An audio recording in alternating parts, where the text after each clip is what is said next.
halkan waxaan ku duubayaa maanso kooban oo aan kaga qayb qaadanayo maansadii xaada ee muddooyinkan ugu dambeysay aad u taagnayd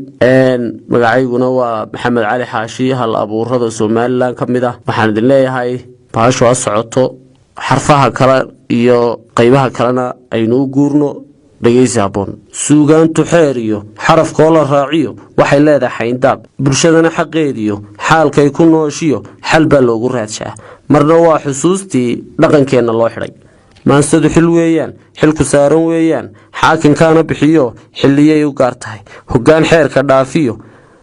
gumaystaha xumaadee dadka kaa xasuuqiyo xilka kaanu dhiibnee noo xaq soori waayaba xabad weeye lagu rido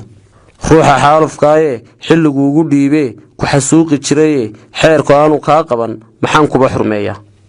xilku waa mid xoog weyn xayndaab ma eego qarankama xishoodo bulshadana xaqeediyo siin waa xanaano wuxuu xaalku yahay dadka qaar xumeeyaa xilka loogu dhiibee bulsho yaa ku xaalayn bulshayay la xidhaye aan xeerka barane ninba xaraf u sheege xilka kaad u dhiibtaa isagoon ku xaalayn oo aan ku xaal marin bari kugu xisaabtama xukunkeedu wuxuu yahay bulsho yahay xaqaagiyo xeerkaaga garo bulshayay xisaabtama